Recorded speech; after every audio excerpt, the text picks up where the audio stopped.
Mission failed in capturing Jack's heart. Just before the system erased me, I found out I was pregnant. He chuckled softly. Get rid of it. Only she is worthy to bear my child. Punished so harshly that I coughed up blood. I endured, while he sneered. So fake. Stop acting. Yet, on the day I disappeared, he went mad searching for me. Later, I returned. He knelt in the rain for 3 days and nights, just to beg for a single glance from me. But now, without the system's control, how could I ever fall in love with him again? Chapter 1. Countdown, 30 days until mission failure. When Jack went to pick up his first love at the airport, I was unconscious, admitted to the hospital due to system punishment. When I opened my eyes, the doctor frowned and asked, "Are you sure you won't tell your family about your condition?" Family? I turned my head to look at the TV in the hospital room. The latest news was playing. Rising star Vanessa suspected of having a relationship with a wealthy boyfriend. On screen, a picture-perfect couple stood close, laughing, radiating charm. I let out a bitter chuckle, clenching my hand under the blanket tighter and tighter, and smiled faintly at the doctor. I don't have any family. The doctor clearly didn't believe me, his brows furrowing even more. Seeing my reluctance to talk further, he could only advise me to rest, have my family take me outside more often, and stay in good spirits. I forced a faint smile, answering perfunctorily, "Have him take care of me? Jack. It's a miracle he hasn't made my condition worse. Not to mention, he's probably with her right now, and I'm the last thing on his mind. Who would have thought that? In the 5th year of trying to win him over, I'd still end up failing." Chapter 2. I didn't follow the doctor's advice to stay in the hospital and went home that night. When I opened the door, the grand villa was empty and silent. Jack didn't come back until after midnight. And, of course, he had a pretty figure by his side. They came in laughing and chatting. Seeing me, he paused, then asked with a hint of disdain, "What are you doing here?" I blinked, lashes trembling as I forced a laugh. "This is my home. Where else would I be?" He stiffened at my reply, not saying anything before Vanessa cut in with a sweet smile. "Come on, let's not fight on such a wonderful night." She looked at me, smiling sweetly. "Alicia, I just got back today, and Jack and his friends threw me a welcome party." Jack, being clumsy as he is, spilled some wine on his clothes, so I came with him to change. "We're heading to the after party soon. Want to come?" Before I could answer, she playfully looked at Jack, teasing him in a soft voice. "Jack, you're always making Alicia upset. She waited up all night for you, and you didn't even thank her. Aren't you going to apologize?" Her questioning made Jack scoff, but he still reluctantly looked at me and said, "Stop waiting for me. I have things to do tonight and won't be back." "Now that's better," Vanessa said, smiling and patting his head playfully. He feigned irritation, pulling away, but still held her mischievous hand tightly, as if their world had no room for anyone else. I watched their little interactions in silence, without saying a word. Not that I had a chance to speak if I'd wanted to. The whole scene was a bit laughable to me. It turned out Jack knew how to compromise. It just had to be with someone who wasn't me. Chapter 3. Mission Countdown. 23 days remaining. Since that night they left together, Jack hadn't come home for a whole week. The next time I saw him was at a board meeting. Early that morning, his secretary hurried over to me. "Ms. Lynn, Mr. Shin asked you to come to the conference room." I wondered why he would openly call me at the office. Then, in the conference room, I watched him introduce Vanessa to everyone, announcing her as the new brand ambassador for the year. That's when I understood he was helping her build her image. He personally took her around to meet each board member, including me. Vanessa smiled sweetly, but I could see the smugness in her eyes. "Alicia, I'll be counting on you. It's all Jack's fault." I told him it wasn't necessary, but he insisted on giving me shares. "I'm so worried I won't be able to do a good job." I said nothing, just looked at her with a faint, mocking smile. She almost lost the taunting smile on her face. In the next moment, Jack immediately pulled her away from me as if he feared I might do something to her. The reflex left me frozen, my face paling in an instant. How many times had it been like this? I'd lost count. Even after 5 years together, deep down, I was still the ruthless person he believed I was. Chapter 4. Jack only agreed to be with me because I had blackmailed him with compromising photos. He was the target the system had assigned me. If I didn't succeed, I would die. I was terrified of dying, everyone is. So, to get close to him, I used every trick in the book. I drugged him and took certain photos. He hated me with a passion, but the system bound me, preventing me from telling him the truth. So, from the beginning, I carried guilt toward him, but if I hadn't done it, the system would have erased me. To atone, I silently endured everything he said, all his disdain, for 5 years. In the end, I thought, if I couldn't escape the system's control, maybe I could at least try genuinely to like him, even to love him. Maybe that would warm his heart. Maybe I could exchange sincerity for a glimmer of hope for myself. So I gave him everything, supported him, and devoted myself to helping him succeed. But watching him shield Vanessa from me so carefully, singing her praises before the board, I suddenly realized that all my efforts over the past 5 years had been meaningless. Chapter 5. Jack hated it when people knew we had any relationship. At the office, we barely interacted except for work. But the moment Vanessa arrived, he kept her close at hand. During lunch, the employees gossiped. "Vanessa, are you and Mr. Shin together? I'm all for it. You two look so good together, such a perfect match." Vanessa shyly tucked her hair behind her ear. "Oh, no, we're just friends right now." "Oh, we get it," they teased. "Friends first, then sweethearts, and finally, soulmates." Blushing, Vanessa called out, "Jack." Jack came out of his office. "What is it?" She pouted playfully. "Your employees won't stop teasing me." Jack chuckled, pretending to scold them to get back to work. But when his gaze met mine as I passed by, his smile vanished, his eyes turning cold as ice. He calmly called Vanessa into his office, saying he wanted to give her some practice with Project A. As I left, I overheard some employees murmuring, "Wasn't MS Lin the one handling Project A? Looks like the rumors about Mr. Shen and MS Lin not getting along might be true." I stood frozen, my nose stinging, a familiar ache spread through my chest. But by now, I was numb from disappointment. Chapter 6. Mission Countdown, 19 days remaining. Without a project to handle, I had rare downtime, but the system had no intention of letting me off easily. The punishment for not reaching mission benchmarks arrived regularly, each time harsher than the last. After releasing my clenched jaw, I realized I was drenched in a cold sweat from the pain. Leaning on the couch for support, I struggled to stand. Before I could wipe the blood from the corner of my mouth, the office door was thrown open. Vanessa's assistant burst in rudely. I frowned, scolding her. "Have you forgotten to knock?" She rolled her eyes. "Do you actually think you're in charge? Where's the proposal for Project A? Give it to me. Vanessa needs it now." Like boss, like subordinate. Clearly, Vanessa hadn't held back in sharing her thoughts about me with her assistant. Demanding the proposal? For an entertainment celebrity with no grasp of business? She probably just wanted to show off, to gild herself in front of others, and she thought I'd do her that favor? Not a chance.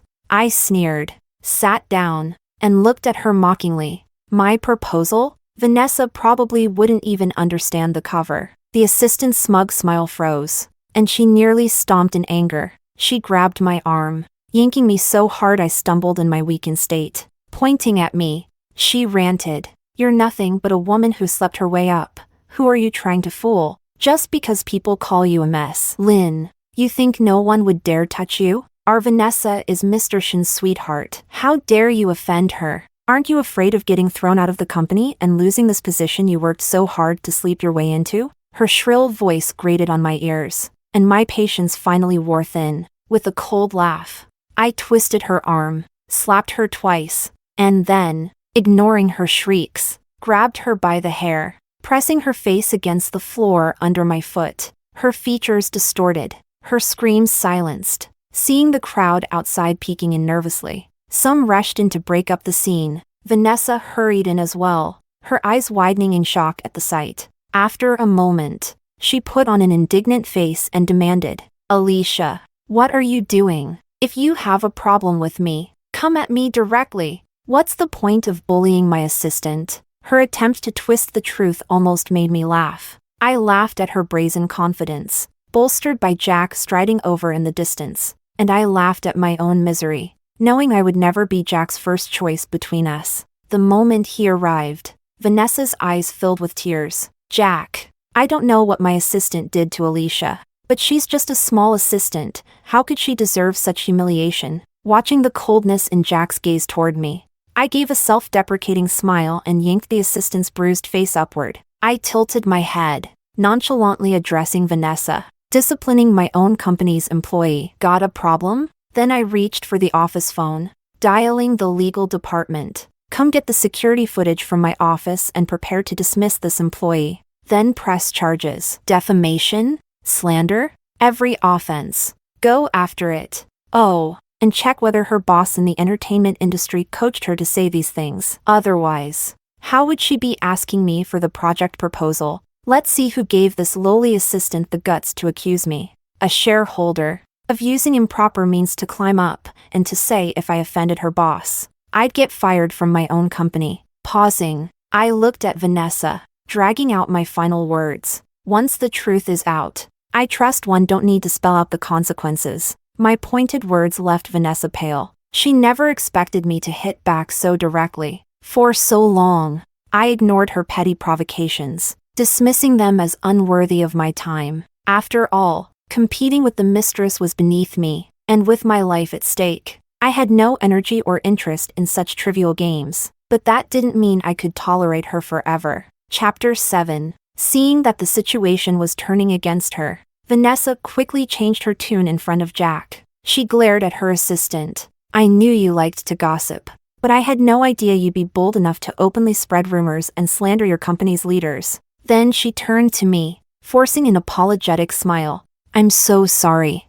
Alicia. I didn't understand the situation earlier and misunderstood you. Can you forgive me?" She stepped back behind Jack, lowering her eyes with a pitiful expression, her fingers fidgeting as if she were a child who'd made a mistake. Jack, who had remained silent until then, finally spoke up, his gaze dark. "Enough, Alicia. Haven't you caused enough trouble? Let go of her. You need to respect Vanessa's dignity here." Oh, so he understood the concept of respecting someone's dignity after all. It was strange. I'd heard him say much harsher things over the years. This sentence was nothing particularly devastating, but it felt like an invisible knife, stabbing straight into my heart, shattering the pride I had just built up, leaving me utterly defeated. I opened my mouth, but no words came out. I've never been one to cry, but when my fingers brushed my cheek, I realized cold tears had already fallen. In the end, I wasn't as strong as I thought, just a regular girl. After all, maybe I looked too pitiful because Jack actually froze, caught off guard. "You." He took a step toward me, his harsh demeanor softening slightly, but after a moment, he seemed to remember something and stepped back, his voice indifferent. "Forget it. Let's end this here." Then he turned to signal everyone to leave, but Vanessa didn't want it to end. She kept looking at him pitifully. "It's okay, Jack. Don't feel pressured because of me. I caused this misunderstanding. I need Alicia's forgiveness." She reached out as if to grab my hand in a show of goodwill. Unexpectedly, she stepped on the blood I hadn't yet had a chance to clean up. She froze, gasping as she looked down at her shoe in dismay. "Oh no! This is so filthy. These are this season's custom designs," she complained loudly, muttering nonstop. But Jack wasn't listening. He stared at the stain on the carpet, his expression filled with disbelief, and asked me cautiously, "Alicia, is this yours? What happened to you?" I didn't respond, partly because I didn't want to, and partly because I didn't have the strength. From the moment she entered, the pain had already started to creep through my body. It hurt so much that I had to let go of her assistant, my hand gripping the edge of the table with such force that veins popped. Within moments, cold sweat covered my forehead. My lips turned pale, and I felt drained of every last bit of strength. Jack's frown deepened, his voice carrying an uncharacteristic tremor. Alicia. What's wrong? I looked up at him, forcing a cold smile. What's wrong with me has nothing to do with you. Jack froze, taken aback by my response. It wasn't just that he had shown rare concern for me. It was also that, in 5 years of yielding to him, this was one of the few times I had shown him impatience. By undermining him so openly, I knew I'd crossed a line. Immediately, his expression darkened. How ungrateful. I had planned to fire back, but then a strange itch crept up my throat, and I felt something warm at the corner of my mouth. In a daze, I watched as blood poured from my mouth, spilling over my hands and soaking my clothes. Just before my vision blurred, I caught a glimpse of Jack. He was shouting my name, rushing toward me, panic etched into his face, but he seemed a step too slow, and right in front of him, I fell into a pool of blood. Chapter 8. When I opened my eyes again, I was in a familiar place. The sterile smell of disinfectant, the chill of the floor, it was all the same. The door opened gently. Jack entered, rubbing his temples, exhaustion evident on his face. Seeing that I was awake, he pulled out the chair beside me, sitting down and, in a rare, soft voice, asked, "Why didn't you tell me you weren't feeling well?" I responded calmly. What difference would it have made? He froze, a bitter smile crossing his face. Alicia, I'm your husband, not your enemy. Oh, he still remembered that title. I thought he'd forgotten. I turned my back on him, closing my eyes, unwilling to continue the conversation. I remembered the first time the system punished me. I called him in tears, telling him, "Jack, I'm in so much pain. Can you come see me?" But on the other end of the line, he was irritated. "Alicia, I'm busy. What are you up to now? Do you think these games are amusing?" I'd sent him a photo of the blood, desperately hoping he'd believe me, but his voice came through the line, cold and detached. "Alicia, stop acting. It's pathetic." I blinked, letting the tears blur my vision as pain surged through my chest once again. Back then, he didn't ask if my illness was real or fake. Now, who was he pretending to worry for? Chapter 9. The next day, when I woke up in the hospital, Jack was already gone. I had expected it. His phone had been ringing all night. When I'd suggested he answer it, he turned it off calmly, saying, "I'm staying with you." I scoffed, turning over to go back to sleep. The doctor walked in with my test results, asking where my family was. I lowered my eyes, telling him there was no family, and that he could tell me directly. He hesitated for a moment before telling me they still couldn't identify any cause for my condition. He also mentioned he'd already informed Jack yesterday. I nodded, feeling numb. Of course, the hospital wouldn't find anything. This was the system's punishment. He advised me to take good care of myself. I nodded, mechanically agreeing. The doctor looked at me, slightly annoyed, and then continued, "You're pregnant." I nodded. I looked up in disbelief. "I'm pregnant?" "Yes. I suggest you come in the afternoon for a full examination to confirm." The room fell silent. I stared at my stomach, murmuring to myself, Why now of all times?" Chapter 10. Holding the pregnancy report. I felt dazed. After thinking it over, I decided I needed to talk to Jack. When I called, he said he was already at the hospital. After hanging up, I headed back toward the ward, but as I rounded a corner, I froze. In a secluded part of the corridor, I saw two familiar figures holding each other. Vanessa buried her head in Jack's chest, sobbing, "Jack, please don't leave me. I can't live without you. I can have your child too. Please, don't abandon me." He stroked her head, soothing her. "I won't. Don't cry, okay?" The cool night breeze drifted through the window, chilling me to the bone. I stood there, pale, dressed in a hospital gown. Compared to the tear-streaked, makeup-smudged Vanessa, I probably looked like a vengeful ghost. I heard myself laugh coldly. And what about me? What about my child? "Jack, don't think you can just walk away from this affair unscathed.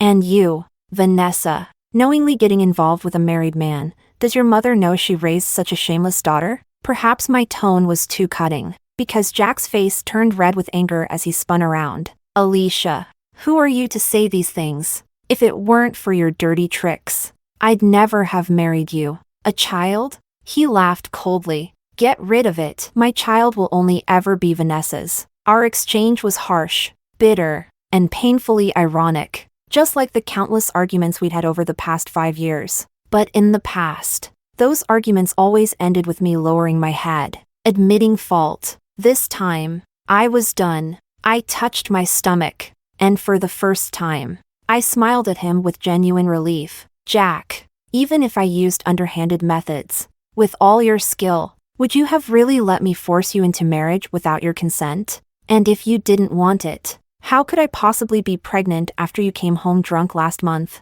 Yes, I, Alicia, was selfish. I used any means necessary to survive. But if he hadn't dangled hope in front of me, making me believe I might finally succeed, would I have clung to him all these years? Chapter 11. Mission Countdown. 3 days. I finalized the divorce agreement Jack and I had discussed, signed my name, and sent it to him. Mission Countdown. 2 days. I went to the hospital alone and bid farewell to the child I'd never get to meet. Mission Countdown. 1 day. I put on makeup, dressed in my favorite clothes, and headed to the office to wrap up all my projects. Even if I, Alicia, was going to leave, I would leave with dignity. Mission Countdown. 0 days. I still wore a beautiful face, ready to meet my end with grace. As I closed my eyes, I heard the system's cold, mechanical voice. Warning, mission failed. Termination system initiated. That day, Jack sat in his office, staring at the divorce agreement Alicia had sent him, a strange agitation in his eyes. He was just about to get up to pour himself some water when, as if by instinct, he looked out the window. The weather was beautiful, the sky clear and blue, not a cloud in sight. Just like that day she had unexpectedly appeared in his life. The girl in the white dress had fallen, covered in dust, but she smiled at him mischievously, saying, Jack, I have a proposal. How about we talk about love? Chapter 12. Jack's POV. In the first couple of days after Alicia disappeared, Jack felt a bit off, but didn't think too much of it. Over the past 5 years, Alicia had pulled this kind of stunt countless times. She would use every excuse imaginable, all just to grab his attention. Unfortunately for her, he'd always seen through her tricks, so she'd eventually get impatient, come back to him with her tail between her legs, and apologize, pleading for his forgiveness. So this divorce agreement, Jack saw it as just another scheme, something she'd thought up out of anger after their argument at the hospital. He knew he'd gone too far with his words that day, but she had said hurtful things first, pushing him to retaliate in frustration. That was their child. How could he ever actually want her to go through with it? Still, he was too proud to admit his mistake, thinking that if he did, she'd hold it over him forever. Jack thought, in a few days, she'd be back, making peace as usual. He even considered taking her abroad for a while once she returned. Although the hospital hadn't found the root cause of her illness and said all her vital signs were stable, he still couldn't shake a sense of worry. Just thinking about her pale figure lying in a pool of blood that day made him feel uneasy, gripped by fear. But it had been 3 days. Why hadn't she shown up?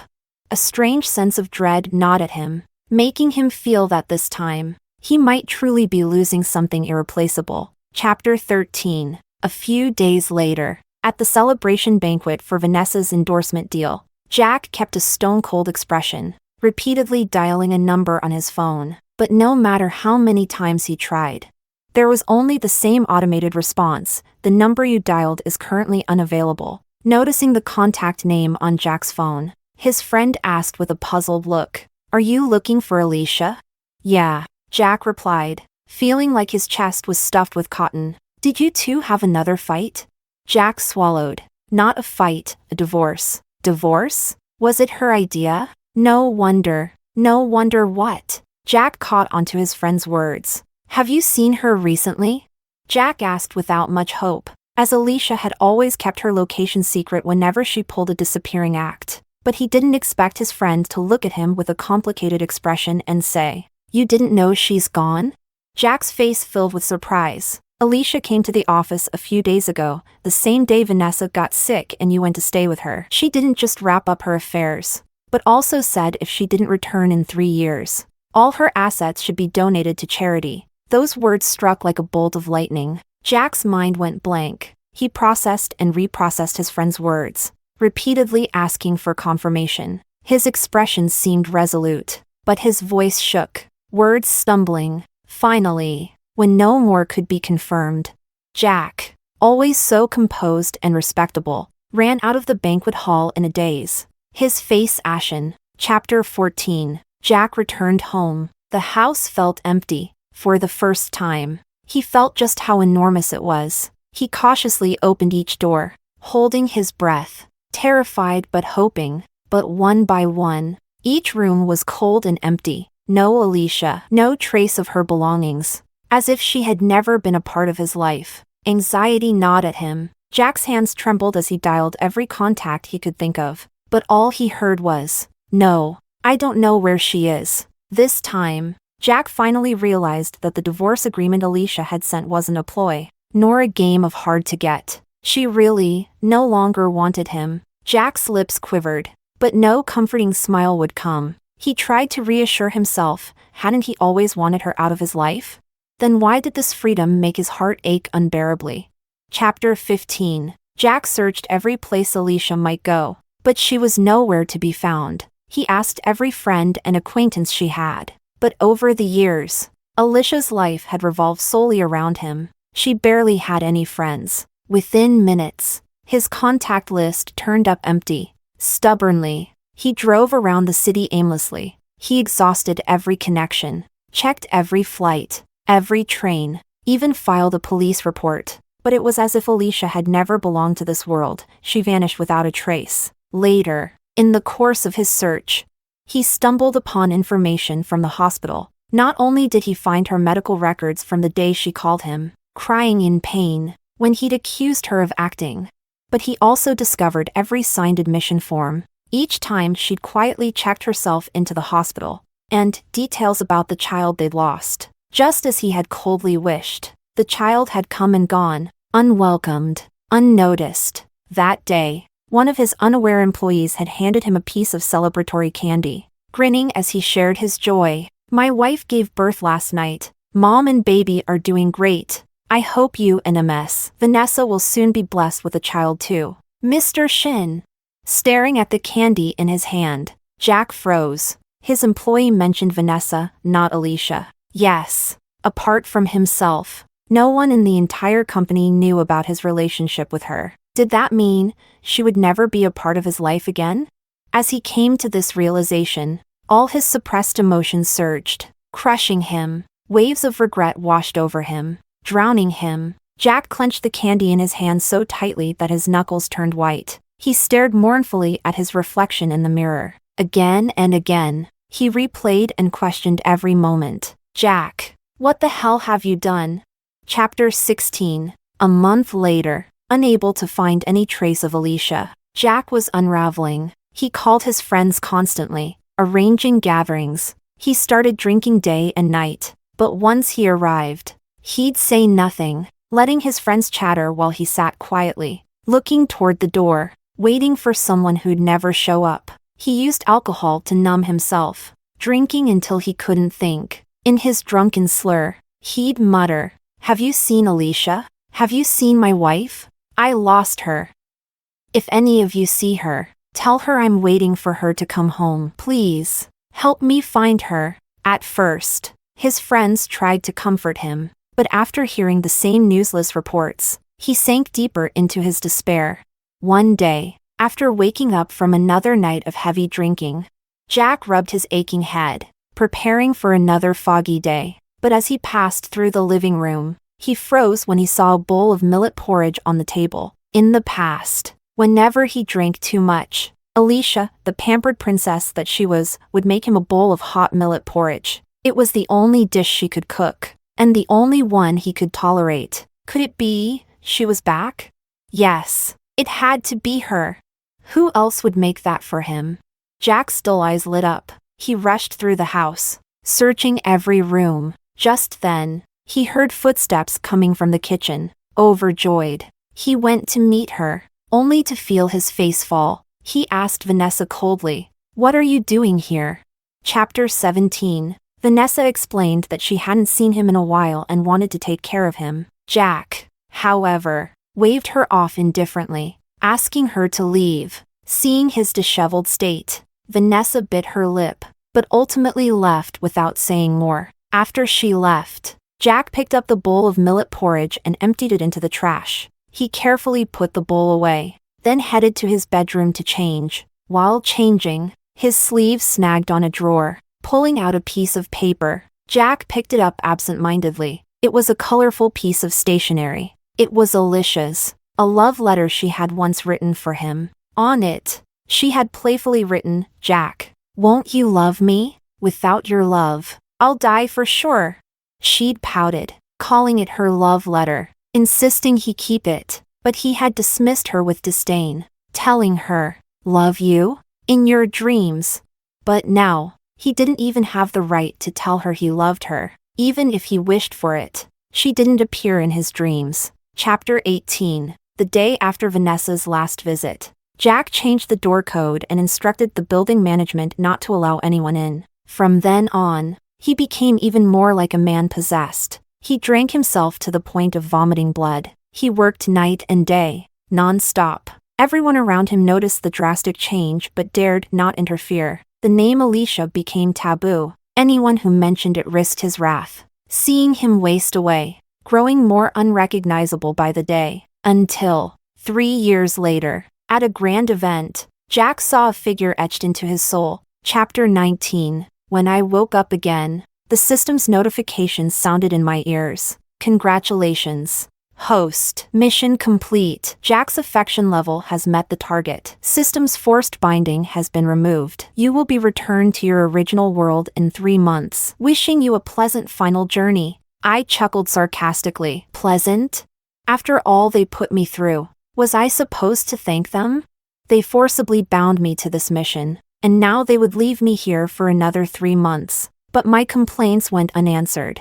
In that moment, I realized I was finally free from the threat on my life. The thought brought a wave of relief. I immediately drove to my own apartment rather than the villa Jack and I had shared. Even though traffic was heavy, I noticed sights I'd never really seen before. For 5 years, I'd been preoccupied with survival, with orbiting around Jack, never taking the time to truly see this world. Now, without the urgency of survival, I saw that this world was filled with beauty, brimming with sights I'd never allowed myself to notice. Chapter 20. I knew I'd eventually cross paths with Jack again. I just didn't expect it to happen like this. I'd been invited to a brand event and was in the middle of discussing a project. Behind me, a low voice, thick with barely contained emotion, called out, "Alicia, is that you?" His voice was restrained, as if afraid that speaking too loudly might scare me away. I lowered my gaze, surprised at how calm I felt. I turned around with poise, raising my glass to him with a smile. "Long time no see, Jack." Jack looked thinner, his once sharp features now honed to an even sharper edge. I'd planned to thank him. In a way, after all, he'd played a part in my survival. But before I could speak, he pulled me into a tight embrace. The entire room went silent, all eyes on us. I pushed him away, annoyed. "Let go, Jack. This is hardly appropriate." In the past, he'd have distanced himself immediately upon hearing such words. But this time, he held me tighter, murmuring softly in my ear, "It's all right now, it's all right, Alicia. Nothing else matters, as long as you're back." I frowned, pushing him away harder, though it made little difference. "Jack, let go of me." "No, I'm never letting you go again, Alicia," he said, his voice pleading. Anger surged within me, but my strength was no match for his. Just then, a distinct hand reached out, gently but firmly creating space between us. "This lady asked you to let her go, didn't you hear?" I turned to see the speaker and was taken aback. Dr. Sue. The man who'd intervened was none other than the doctor who had frequently advised me to take care of my health. Jack recognized him too, his expression darkening. "This is none of your business. Alicia and I are married. I frowned, watching the hostile look on Jack's face. It was hard to understand why the system had insisted I conquer him. Dr. Sue, unfazed by Jack's aggression, calmly replied, "Regardless of your relationship, forcing anyone to do something against their will is illegal. And if I'm not mistaken," he added, glancing at me, "you're already divorced." For some reason, the whole situation seemed a little humorous, so I nodded in agreement. "Yes, we're divorced." The word divorce was like a thorn in Jack's side. He panicked, desperately trying to deny it. "We're not divorced. That was one-sided, I didn't sign. So it doesn't count." Watching him flounder, trying to deny it, I couldn't help but laugh. "Jack, let's not joke around. You supervised me when I drafted that agreement. Even had it notarized. You yourself said that whenever I was ready to move on, I could sign it, and you'd honor it. It's all in black and white, with a seal. What are you arguing about now?" "But, Alicia."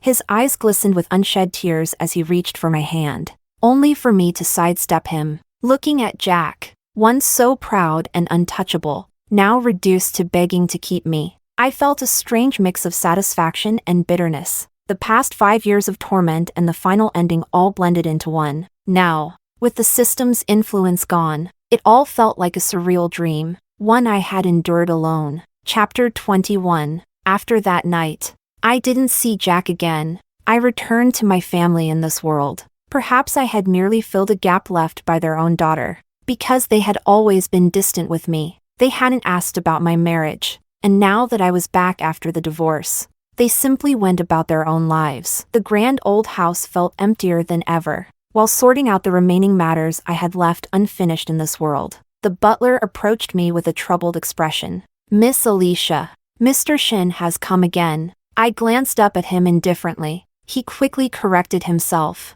"My apologies. I meant Jack from the Shin family is here. How would you like us to handle it?" I looked away, replying calmly, "Ignore him. If he causes trouble, call the police." The butler nodded and left. I looked out the window at the gathering clouds and, after replying to a few messages, went to bed early. 3 days passed with me staying at home, when the butler came to find me again. "Miss Alicia, Mr. Shin has been kneeling outside for 3 days now. If this goes on, it could become a serious problem." Hearing that, I pulled back the curtain slightly. Sure enough, there he was, kneeling outside the grand gates of the mansion. I didn't feel touched, just a strange sense of how things had changed. Our beginning hadn't been as unpleasant as he'd painted it to be. At first, although he was my target, I'd merely followed him like a shadow, without overstepping any boundaries. But then, the first time the system punished me, I was terrified. I had sought him out. I wanted to tell him everything, but my voice failed me. I tried countless ways, but I could never outmaneuver the system. So I simply said to him, "Jack, without you, I'll die. I'll treat you well, please. Can't you just love me a little?" Back then, I had truly believed that sincerity could be met with sincerity. I thought that even if my initial approach had ulterior motives, I could make it up to him by genuinely caring. Even later, when I felt cornered and resorted to blackmailing him with photos, he could have stopped me. I once thought his stoic refusal to acknowledge his feelings was endearing, but after a brush with death, I realized there are people who, until they realize they're wrong, value their pride above all. Only after they know they're wrong does pride become worthless compared to forgiveness. But for those they've hurt, should they wait around to be rescued by his moment of epiphany? In the end, he simply loved himself more. There's nothing wrong with self-love, but it doesn't excuse the hurt he caused me over and over. The debts between us were cleared over those 5 years of mutual torment. If he truly despised me as he claimed, he would never have been able to share 5 years of his life with me. I was no imposing figure to be feared. He was free to leave whenever he wanted. So no, I owe Jack nothing. Chapter 22. I ignored Jack and exited through the back courtyard. After attending to some personal matters, I just settled into my car when I received a call from the company. It seemed something had happened. At first, I assumed it was Jack causing another scene, but upon arriving, I found that the one stirring up trouble was Vanessa. Since my disappearance 3 years ago, Jack had spiraled, and his association with Vanessa had ended. The projects she had relied on Jack to promote all fell apart. At first, she had tried to endure, thinking he'd come around with some coaxing, but Jack had cut ties entirely, refusing to see or speak to her. Fortunately, he had given her some shares back then. In these years, though her career had stalled, she still held onto a portion of the company. What she didn't know was that those shares had originally been mine, transferred to Jack through our marriage contract. Back then, to please him, I'd used my family's influence to push his company to new heights. While I was fighting for my life, I had no time to squabble over such things with her. Now that I was back, it was only natural that what was mine should return to me. I reclaimed the shares and added them to my assets, with plans to donate everything to charity when I left this world. But Vanessa went into a complete meltdown. In recent years, she had pulled countless stunts to get Jack's attention, slashing her wrists, blackmailing the media, even threatening to jump off buildings. Jack hadn't wanted to get involved but had reluctantly indulged her requests to avoid any life-threatening situations. This time, emboldened by her previous success, she brought a knife to her throat and screamed for Jack to meet her, shouting at the top of her lungs. Chapter 23. When Jack arrived, his gaze landed on me immediately. He took a step toward me, but Vanessa's sharp voice stopped him. "Jack, if you take another step, I'll end it right here." Jack's face hardened, and he halted. "Vanessa, put the knife down. Just tell me what you want." "What do I want?" "Ha, you promised me everything, but now she's taken it all. I want you to make her give it all back." I frowned as I listened to them argue, my name coming up repeatedly. They went back and forth, their words only fueling Vanessa's agitation. She turned the knife toward herself, her eyes gleaming with a mix of triumph and desperation as she looked at me. "Alicia, give me back everything you stole, or I'll die right here. Tomorrow, my farewell letter will be all over the media, and everyone will know what kind of monster you are. And let's see how your company fares with a scandal like that." I said nothing, just watched her silently. For a moment, I wasn't sure how to respond to her twisted logic. After a pause, I pointed to the phone I'd set up to live stream everything. "Vanessa, you're live. Would you like to continue sharing your plan?" I left the scene after handing over the situation to the authorities. Later, I heard Vanessa accidentally injured herself while confronting the police. She hadn't truly wanted to die. Those who seek death don't make a spectacle of it. And with her performance broadcast to everyone, the truth about the three of us quickly came to light. Without Jack's backing, there was no one to twist the story in her favor anymore. Her career as a celebrity was effectively over. But as I walked away, her final accusation echoed in my mind. She'd asked, "How could someone born into wealth, like you, Alicia, possibly understand the pain of someone who grew up poor?" I smiled into the wind, but I said nothing, nor did I feel the need to tell her. How could I not understand? When we couldn't afford treatment, the doctor gave me 2 choices for my father: keep him alive with tubes and let him suffer, or remove them and let him pass peacefully. When I removed those tubes, I was only 16. I once clung to life so fiercely because of that stubborn old man, who, before he passed, held my hand tightly and said, "My darling girl, you're going to live a long, happy life. I'll go ahead to check the road for you." Chapter 24. In the last 2 months, I wrapped up all my loose ends. A familiar 30-day countdown appeared, but this time, no warning chime came. Before leaving, I visited Dr. Sue one last time. I tried to hint to him that his medical skills weren't at fault, that my illness was due to unforeseen circumstances. As I spoke, testing the waters with careful language, I realized I was unrestricted for the first time. Stunned, I began to laugh, tears pricking the corners of my eyes. Dr. Sue didn't question my reaction, only asking what had made me laugh. "Nothing," I replied, smiling. "Your skills are exceptional, Dr. Sue, but believe me, there are forces in this world. If you encounter something unexplainable like mine again, don't doubt yourself." He smiled, unfazed, and said, "All right." Then he simply added, "Wishing you peace and joy for the rest of your life." Thank you, the same to you. Dr. Sue. Leaving the hospital, I returned home to await my final departure. On the way back, I ran into Jack yet again, persistently blocking my path. Remembering what I just discovered, I decided he had the right to know everything. But as I explained, his face grew paler. He grabbed my hand, pleading, Alicia, does this mean you're leaving again? Can't you stay? I know I was wrong. Alicia, we've been together for 5 years. Could you really leave me now? I owe you a grand wedding. I owe you so much. Give me a chance to make it up to you. Watching his face, filled with regret, I shook my head and withdrew my hand, giving him my first genuine smile since my return. Jack, I'm grateful to you. You saved my life. Without you, I wouldn't have had this second chance. But Jack, even if I hadn't told you, are you really saying you couldn't sense that something was binding me all this time?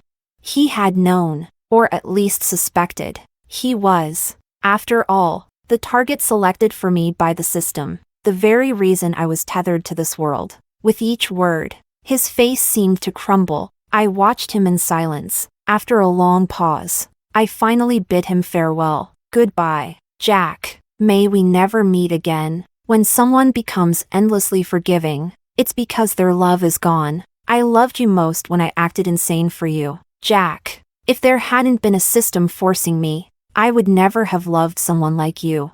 Chapter 25. When I opened my eyes again, I was back in my world, after 5 years. It took some time to adjust, but within a few days, I settled back into my routine. I reopened the flower shop I had before the system took me away, busy with bouquets and the scent of flowers. I embraced my peaceful life. One ordinary day, while I was busy tying up a bouquet, the bell above the door chimed. Without looking up, I greeted, "Welcome! What kind of flowers would you like?"